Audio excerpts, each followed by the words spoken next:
Hello everybody. Today we're visiting, we're going for a little walk, plus we're visiting the edible garden. Vic's sniffing basil, trying to remember what it smelled like. Is that right? Yeah, so that's quite good. Yeah. So, so that's what they're doing. We're going into the research centre, which is just over there as well, and picking up some information about the sustainability projects that they've got going on here as well. But another thing is I've got to do today, I've got to do some other work for another project as well. We've got lots of emails to write as well. So about 2 o'clock this afternoon, which is in a couple of hours time, I'm completing the last of WonderQuest 360 videos. So I've been project managing those, the production of those, with a guy called Hyperbeam, and of course the Blockworks as well. I've been doing some of the builds for that too.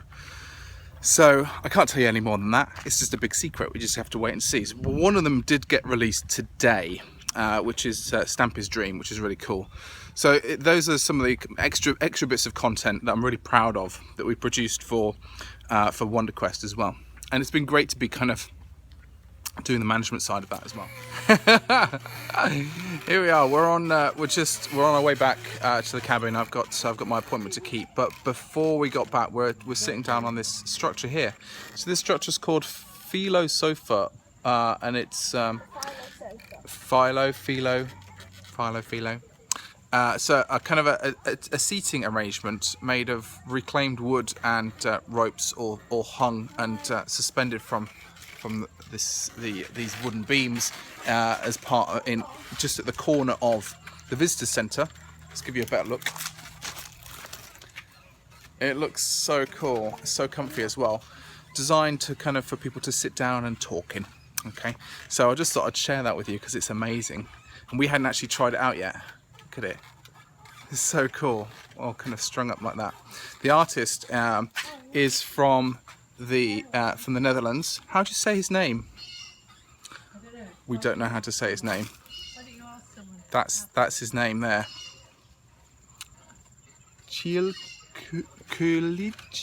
I'm pretty sure that's Who knows? how you say it. No, we're not terrible, but you know it is difficult to pronounce things if you've never, it might have different pronunciations. So we'll find out how to pronounce his name. So he was one, I think, the last person here. He also did this kind of thing strung up across one of the big lakes as well. Very kind of kinetic, kind of works a lot with that kind of with wood and ropes and things like that. Lives on a boat apparently as well. There you go. Sounds pretty cool to me.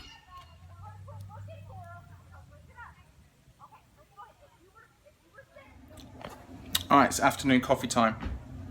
So, for me anyway, tea time for Vic. So let's put it down there. Now I'm going to make my coffee out of in one of these, a percolator. So because there were like 100 different types of coffee making things in here. The normal kind of the drip one, that didn't work. I wasn't happy. There's an espresso machine, but that was like almost explosive. So what we're going to do is that we're going to go old school and do it in a percolator as well. This is quite cool because it's an electric percolator. So basically, I just have to, percolators kind of have this funny little kind of thing on top like that. You put your coffee in there, fill this up with water, and switch it on. And then what happens is the water bubbles and boils, goes through this tube. You put a lid on it like that, and then goes through this and just percolates coffee down very slowly. Makes a nice cup of coffee. So that's what I'm going to be doing, and having a cup of tea and coffee with Vic. We've also been carving some pumpkins. I don't know if you can see them there. Look at that creeper face. Doesn't it cool? So Django did that just yesterday night as well. Just our last walk of the day. We've been home. I've done my work, my WonderQuest work, and we're out for another walk. And this time, just around the corner from us, there's, what's this called again? Knob Hill. Knob Hill. Knob Top Trail. Knob Top Trail. Now a knob, Knobble. which is K-N-O-B, is what is like a small hill in Kentucky. What's the other thing? It's like They don't have mountains and valleys, they have knobs and hollers. knobs and hollers. Knobs and hollers. So It's not just a small hill, right, it's what's called all of it. So, yeah, and it's geological. it's geological. So I can't remember what it said. No. Also, that could be geo. So there could be geodes here and stuff like that. We've seen a little, this is quite a nice walk actually. A little bit different from the one we've done before, just around the corner from where we're staying, but it's quite high up. So there's a bit of a trek uphill, but there's a downhill bit at the other end. And there's loads of spider webs. I just freaked out because I was like, like that. Scare the audience, Daddy. So I'm not scaring the audience, don't worry. The camera is now in front. There's another one here. Here we go. This There we go. I'm just gonna kind of. The top of it's called Inspiration. I've still got a bit of a cold, so I'm a bit sniffly, but it's pretty good. All we got to do to watch out for this walk is spider webs, And one, poison ivy. and poison ivy. There's plenty of poison ivy, and I've got bare sort of ankles. So we're just making our way through here. I think it's a water tower, because this would have, because it's on the top highest point, and then that would feed down. Look, there's all sorts of crazy paintings.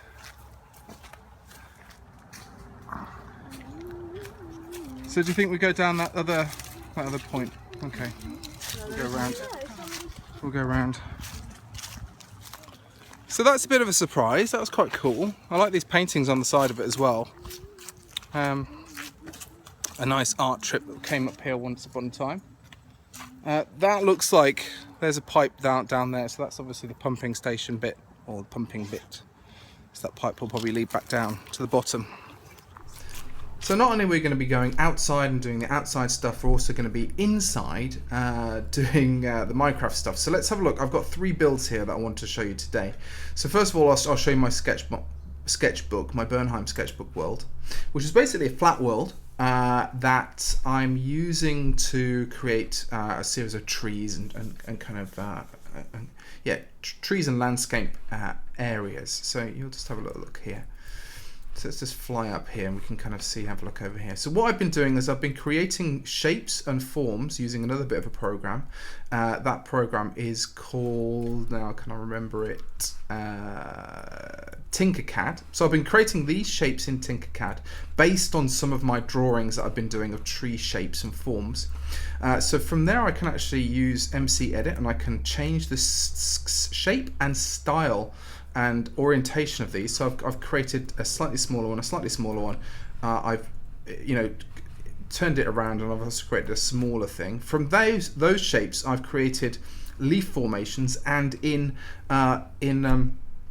MC Edit I can actually create leaves that have a no decay tag on them. Okay, these leaves will never decay. So that's it. And from here I can actually start kind of biting into it and kind of making it a little bit more natural looking. And then from there I've kind of put these things together, and there's a tree. We've got kind of a tree shape here, and from the floor area down here there's pigs spawning in here. That's amazing. From this area here I've kind of created some areas around the land of the ground as well, so I can put the ground section in too. So what I'm doing is I've created several other kind of forms and variations of that kind of shaped tree.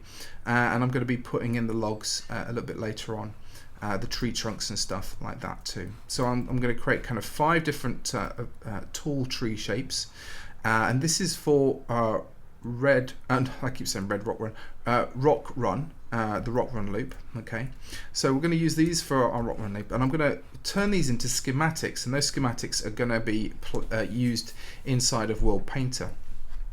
I'll cover all this in another tutorial. I might even do a special 101 ideas for Minecraft learners video about it too. So let's save and quit the tile. Let's show you the other 2 things I want to show you today, which is the rock run loop build. So if we go here, so I showed it very briefly, but I didn't show it in Minecraft itself.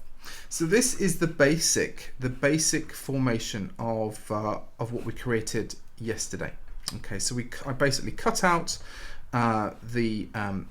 from a photograph, from the photograph of the topography that we had on the sign. I cut out layers in Photoshop, and then from those Photoshop layers created Minecraft template, Minecraft pieces, put those pieces together, raised them up so they were 6 pieces high, and we used Podzol, okay, and then I laid them together, and it was originally done in wool, and then I just basically inverted it and took away the wool, and this is what's left. So this is kind of like the area that we've got here.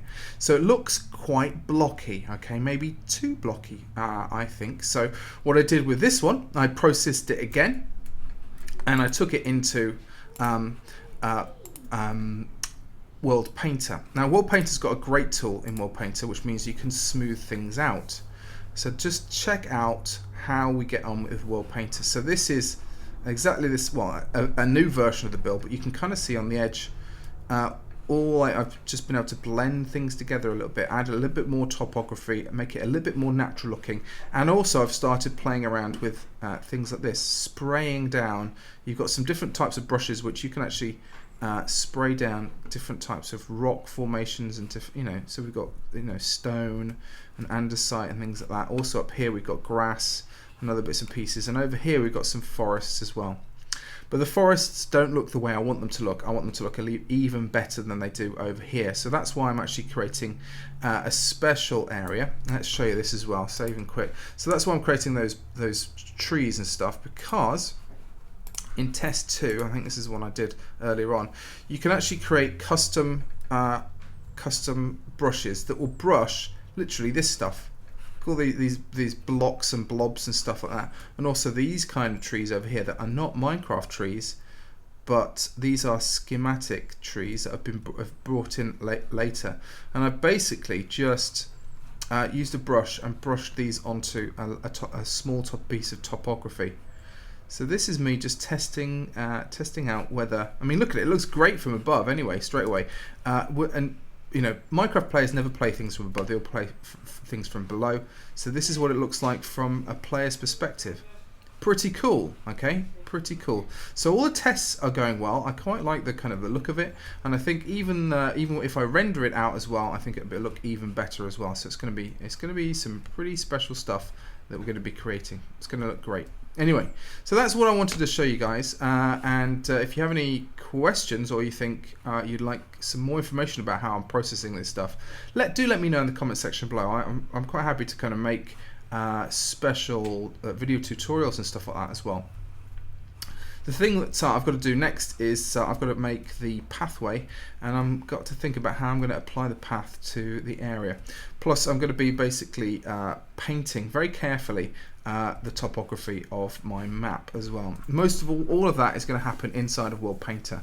So again, what I'll be doing for that is I'll be videoing some of that process, not all of it, because it's probably going to end up with me being very quiet and kind of concentrating and kind of just being a bit artistic and getting into it.